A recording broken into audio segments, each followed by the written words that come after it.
میں 31 مارچ 2025 کو ریٹائر ہو رہا ہوں اور 12 فروری 1996 کو یہاں صحابہ کالج میں نے جوائن کیا تھا۔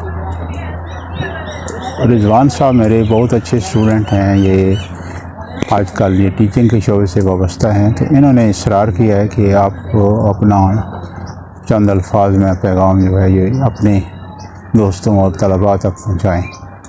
تو میں اس سے پہلے 6 سال اور 6 مہینے اسکول کے اندر سروس کی ہے، جس میں صحابہ اسکول میں 3 سال ہیں اور 3.5 سال مشن دور کے اندر ہے۔ تو پنجاب یونیورسٹی سے ایم اے کرنے کے بعد ریگولر، چونکہ پبلک سروس کمیشن میں 4-6 سال تک سیٹیں نہیں آئی تھیں، اس لیے میں نے پھر اسکول کی نوکری جو ہے یہ کی۔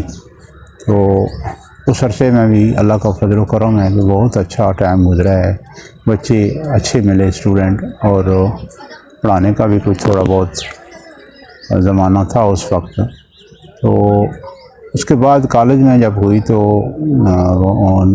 تقریباً 29 سال میرے جو ہیں یہ ہونے کو ہیں، اور اس کے بعد اللہ کے فضل و کرم سے میں ریٹائرمنٹ کی زندگی گزاروں گا۔ تو جو میرے بچے جس جگہ بھی میرے دوست بیٹھے ہوئے ہیں، اللہ انہیں اپنی فضل و کرم سے اپنی حفاظت میں رکھے، ہر شر سے بچائے، اور اچھے انداز سے وہ اپنی روزی کما رہے ہیں اور اپنا نام اور ملک کا نام پیدا کر رہے ہیں۔ تو ان کے لیے یہ میری طرف سے پیغام ہے کہ اپنی محنت کو جاری و ساری رکھیں اور دن رات کوشش کریں۔ ایمانداری اور سچ، یہ 2 چیزیں ایسی ہیں جو انسان کو آگے لے کر جاتی ہیں۔ تو اللہ تعالیٰ کی ذات جو ہے، اس کا کسی انسان سے کوئی اسپیشل رشتہ نہیں ہے، اس کے قوانین ہیں جس کے تحت وہ پورے انسانوں کو اس کا رزلٹ دے رہا ہے۔ تو دنیا میں من جدہ واجدہ، جس نے بھی کوشش کی اس نے پا لیا۔ جس کام کے لیے بھی آپ کوشش کریں گے اس کو آپ پا لیں گے۔ اللہ تعالیٰ کا فرمان ہے کہ ان سعیکم لشتی، کہ تمہاری دنیا کی کوششیں جو ہیں وہ ایک دوسرے سے مختلف ہیں۔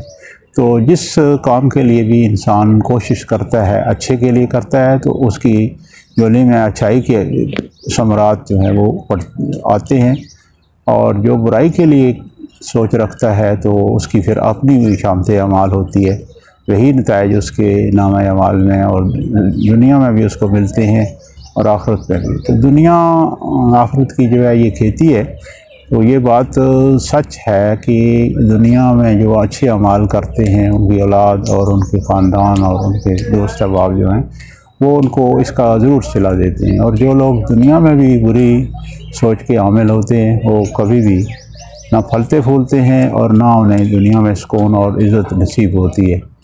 تو اس لحاظ سے آپ نے جو بھی تحصیل علم کی ہے، کسی شعبے کے اندر بھی، کسی سبجیکٹ کے اندر بھی یا کسی کاروبار کے اندر بھی، اس میں 2 چیزوں جو ہے اس کا کوشش کریں جس حد تک آپ کو ہمت ہے۔ ایک سچ بولنا ہے، دوسرا ایمانداری سے کام کرنا ہے۔ یہ نہ دیکھیں کہ کون ہے، اللہ تعالیٰ جو ہے وہ قوانین فطرت کے تحت انسان کو سزا بھی دیتا ہے اور جزا بھی دے رہا ہے۔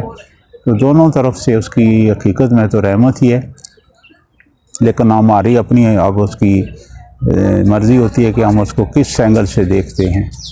تو انہی الفاظ کے ساتھ میں اپنی بات ختم کرتا ہوں۔ والسلام